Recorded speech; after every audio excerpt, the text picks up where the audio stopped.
Buenas tardes, compañeros y profesora. Mi nombre es Nancy Tello. Esta es una exposición para el tema de descripción de archivos y en la clase de organización y descripción de archivos. Quiero iniciar con la introducción sobre qué es la descripción archivística y las finalidades de la descripción. Bueno, es una herramienta utilizada archivísticamente para identificar la información depositada en un fondo. Es una especie de resumen o información condensada en varios campos de un formato. Este se realiza con la finalidad de identificar previamente la información que está depositada en el documento. También se hace con el objetivo de ubicarla, porque es uno de los campos que debe tener pues estos formatos que trabajan para la descripción archivística. Que nos sirva para una posterior búsqueda, y con este sistema muchas veces no es necesario tener el documento en la mano, sino que ya sabemos, digamos, en una base de datos que pueda contener el inventario, que es una de las herramientas para la búsqueda, de la descripción archivística. En el inventario nos va a decir, bueno, las fechas extremas, el documento existe, no existe, el acto administrativo se hizo, no se hizo, como lo dije anteriormente, las fechas administrativas, si efectivamente se realizó. Es decir, el solo hecho de tener la información depositada en un sitio específico, la descripción de esta información nos da un gran rasgo de la información que tenemos. Por otro lado, los beneficios que nos trae la descripción archivística, muchísimos. Primero, podemos hablar del mejoramiento de acceso a la información. Evita pérdidas de información, totalmente las pérdidas, lo que decía anteriormente, ya que esto nos resume de forma, nos garantiza y procura la organización normalizada. También podemos decir que nos da un control y manejo de la información, nos da una identificación de todos los atributos que tiene el documento de expediente. Podemos generalizar un documento, ya que el documento nos trae, la descripción nos trae los campos como fechas extremas, contenidos, unidad productora, que es pues uno de los principios que tiene esto, es como una base muy importante que tiene todos estos formatos, la procedencia, la vigencia, los contenidos, incluso hasta su soporte nos dice en qué soporte, si viene una carpeta, en una Z, en un legajo. También nos da la búsqueda y localización por parte del archivero, es más rápido también para darle al usuario información. ¿Qué más podemos decir? La búsqueda y localización por parte del usuario y del archivero, y los recursos archivísticos concretos de su interés para poder posteriormente acceder a ella. Bueno, de esta manera son los beneficios que podemos aportar. Bueno, vamos a hablar ahora de cómo se realiza la descripción archivística. Primero, es necesario determinar qué instrumentos de descripción vamos a utilizar o que se deben elaborar en cada fase del archivo. Es importante también saber en qué fase del archivo vamos a trabajar. Si es archivo de gestión, pues se utiliza los inventarios. Si es el archivo central, se utilizan los inventarios, los catálogos o los índices. Y si es archivo histórico, nos sirve una guía, pues es lo sugerido. Segundo, se debe determinar el nivel de descripción, es decir, el fondo, subfondos, sección, subsección, serie, tipo documental, expediente, para asignarle así pues los campos que requieran. Para esto es fundamental adaptarse a las normas ISAR G e ISAR CPF. Se debe que entre ellas haya interoperabilidad, es importante que se puedan cruzar, que ellas se entiendan, es decir, que se puedan cruzar.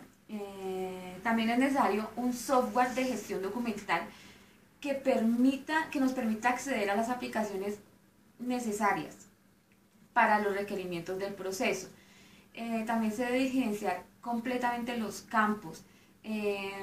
Estos campos nos los sugieren las normas ISAAS y la ISAAR. Hay algunas diferencias entre estos dos, pero realmente prácticamente son los 7 argumentos, o sea, son prácticamente los mismos, que se diferencian en algunas cosas, pero se puede decir que la una complementa a la otra.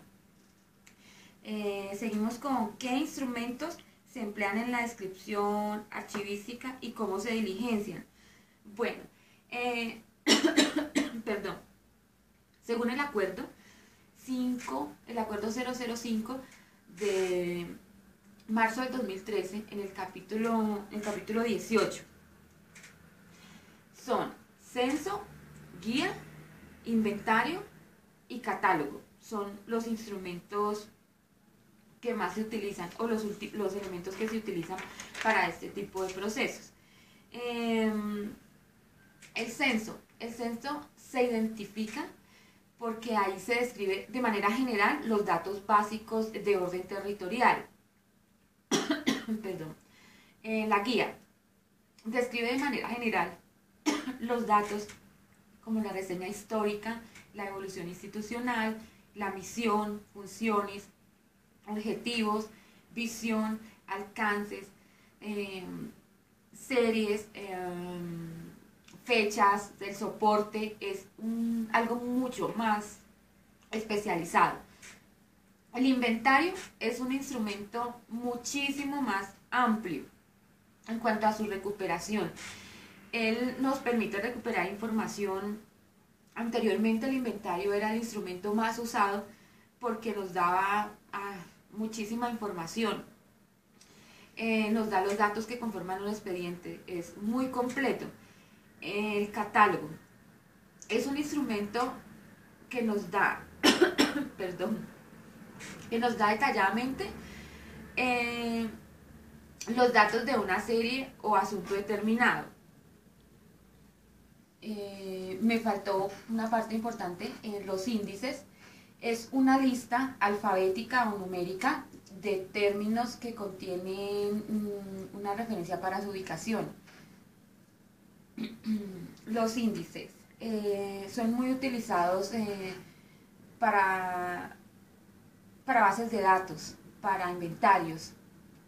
Estos índices, bueno, yo aquí tengo un formato, el FUI, es el formato utilizado acá en Colombia. El normalizado es del Archivo General, es un formato del Archivo General de la Nación. Se llama el FUI, Formato Único de Inventario Documental. Tiene ciertos campos. Me parece importante resaltar el diligenciamiento de estos campos. Entonces tenemos, por ejemplo, acá, entidad remitente es la entidad donde se dirige, donde está el documento. Entidad productora. La entidad productora es aquella, como la palabra lo indica, la productora, la que produjo el documento. La unidad administrativa se refiere al departamento que está emitiendo este documento. Por ejemplo, el Departamento de Recursos Humanos, memorando, informes, qué sé yo. Oficina productora, pues es la misma unidad. El objeto, viene el número de orden, el código. Este código está ya determinado. Nombre de la serie, subserie o asuntos, también esto ya está determinado. Las fechas extremas, pues hay que buscarla en el expediente, en el tipo documental o en la serie. Unidad de conservación se refiere a la caja, carpeta, tomo. Muchas vienen acetatos, vienen legajos. Entonces hay que determinar aquí el soporte en el que está guardado el documento o el expediente o la serie. El número de folios, esto se debe, ya el expediente organizado y bueno, con su debido proceso ya debe estar foliado y entonces se coloca, no, tiene un folio o 300 folios, dependiendo pues la cantidad que tenga. El soporte, frecuencia de consulta, si esta consulta es alta, baja, digamos es cada 15 días, nunca se ha consultado, no se ha consultado en meses, en años. Y notas son las observaciones que le puede hacer el archivista. Este formato, como todos los formatos, se les puede hacer cambios. Este es el sugerido por el Archivo General de la Nación. pero si nosotros necesitamos otro campo lo podemos añadir. Podemos añadir otro campo que consideremos pues necesario para la identificación total del documento. Ya más abajo viene el elaborado por, cargo, firma, lugar, entregado, esto a quién se le entrega, quién lo elabora y quién lo recibe. Es importante, todo viene con su cargo, con su firma, y también es importante las fechas en las que se recibe en la que se hace cada cosa, ¿no? Tengo también por acá un formato, bueno, no es tanto como un formato, no tiene un formato específico en lo que es el censo, la guía o el catálogo, no hay un formato específico que nos dé pues la idea, no. Esto es un censo, este nos dice el código del archivo, este es para los archivos territoriales, entonces el código que nos identifica el fondo documental, la descripción, denominación del archivo, la descripción del fondo, es decir, por ejemplo, la alcaldía de Bosa, un ejemplo, documento de la alcaldía de Bosa, documento de la registraduría de Kennedy, número tal.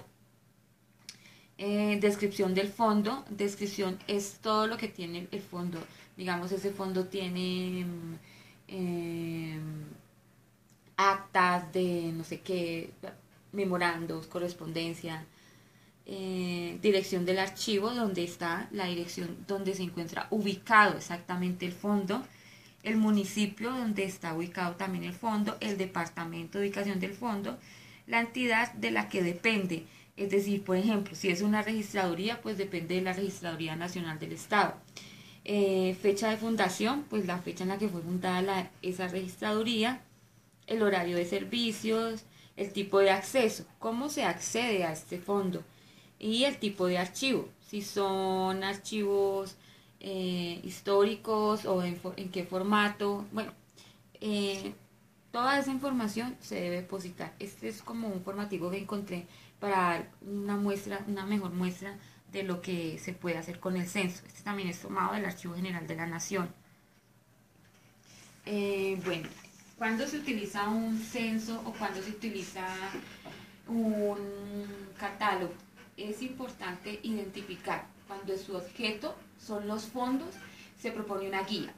Cuando su objeto de estudio son las series, se propone un inventario, porque son más amplias y el inventario es más detallado.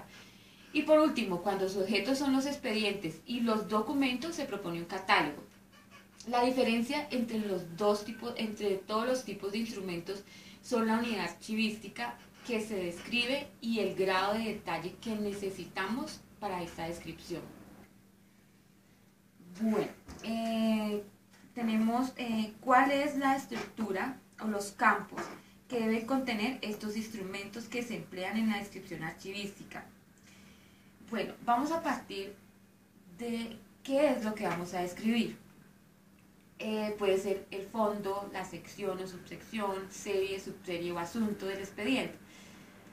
Para que un instrumento de descripción nos proporcione la información, es necesario conocer estos niveles. Estos son los niveles: fondo, sección, subsección, serie, subserie, asunto o expediente. Esa es pues nuestra forma de partir. Vamos ahora sí a entrarnos un poquito a los campos. Los campos. Va. Área de identificación. En el área de identificación se consigna el nivel de la descripción, el código de referencia, las asignaturas, la procedencia, la unidad, la instalación. También va toda la parte en la que podamos identificar los contenidos, las fechas extremas y el soporte.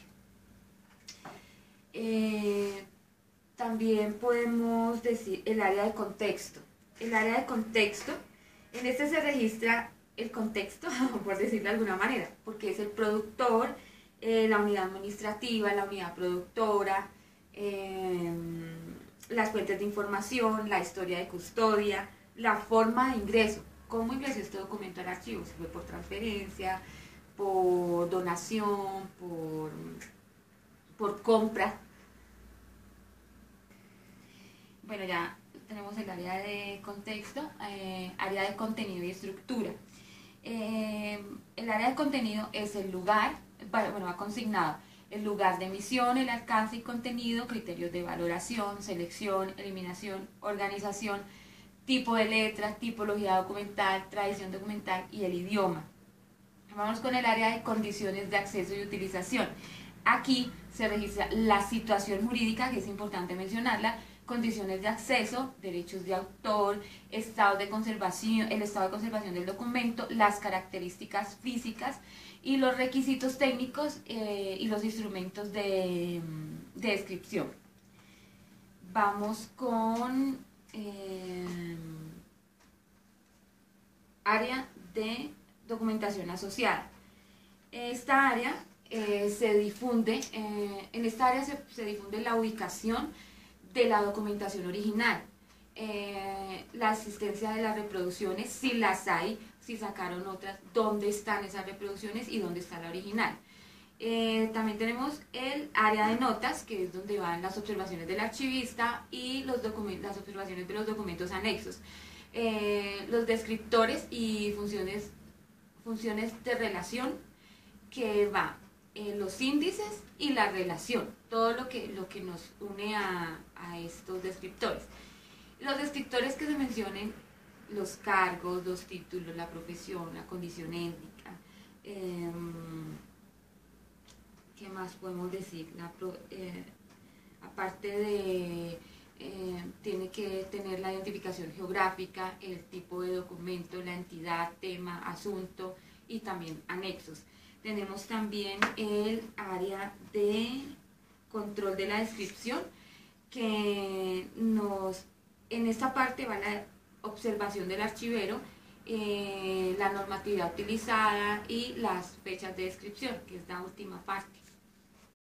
Seguimos con qué normas o estándares existen relacionados con la descripción archivística.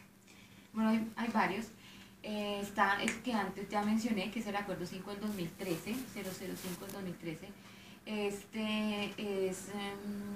Nos habla de la obligación de las entidades de la administración pública de elaborar inventarios de los documentos que se producen en ejercicio de sus funciones o en ejercicio de su clase. Está la norma ISAAR-G, que es la norma general de descripción archivística.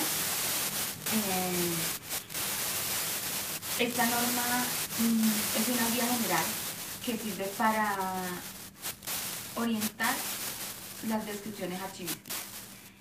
Tenemos la ISAAR-CPF, que permite el establecimiento de registros de autoridad para la descripción de los organismos, las personas, esta parte es importante, las personas y las familias que se identifiquen como productores. Tenemos también la NTC 4095, que es la norma general para la descripción archivística. Es la homologación, lo que yo mencioné mucho más antes del video, es la homologación colombiana de la norma de la descripción ISA-G. La norma ISO 15469 de archivística y normalización establece los procedimientos dentro de las organizaciones con el fin de abarcar el documento, tanto en su planificación, diseño, clasificación, descripción, selección y uso para realizar los tratamientos adecuados que intervienen dentro de la evaluación necesaria. Esto permite darle la disposición final al documento. Tenemos también la norma ISO, ya está, la norma Encode Archival Description, EAD. Esta es una estructura de datos normalizada para instrumentos de descripción. Digamos que esta permite intercambiarlos y acceder a ellos de diversas formas. Tenemos también el artículo 26 de la ley 594 del 2000, la ley general de archivos, donde menciona la obligación de las entidades de la administración pública para elaborar inventarios de los documentos que produzcan en ejercicio de sus funciones o sus labores administrativas, de manera que se asegure el control de los documentos en sus diferentes fases del archivo. En el acuerdo de la AGN 42 del 2002, el artículo 7, inventario documental, establece que las entidades de la administración pública adoptarán el FUID o formato de inventario documental y el instructivo de este formato y el reglamento de archivos para la descripción de documentos. Bueno, por último tenemos la pregunta: ¿cómo se ha modificado la práctica de la descripción archivística y qué implicaciones ha tenido para nuestra disciplina? Se ha modificado en el sentido de la normalización, las nuevas tecnologías. Para las nuevas tecnologías nos han ayudado muchísimo para implementar nuevos procesos, para agilizar trámites, para adoptar nuevos recursos ofimáticos, o sea, adoptamos nuevos recursos ofimáticos que nos dan soporte de conservación. La sistematización nos ha servido muchísimo a nivel archivístico, nos ha quitado pérdidas de tiempo, nos ha ayudado muchísimo.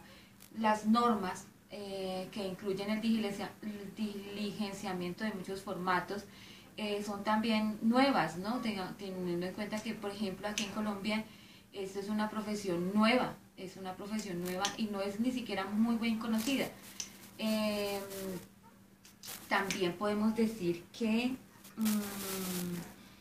las implicaciones que ha tenido, se puede incluir el diligenciamiento de formatos con campos que nos permiten tener una información más completa, como también ha cambiado la exigencia de información del usuario. El usuario también ha cambiado. Las nuevas tecnologías le han permitido tener acceso de manera más rápida. Nos ha permitido, también ha sido una transformación social que ha facilitado a las personas con los instrumentos de control, la descripción, la documentación y la documentación que permiten el acceso masivo al público en general. Esta pues ha sido como la modificación más amplia que ha tenido la descripción archivística en el medio.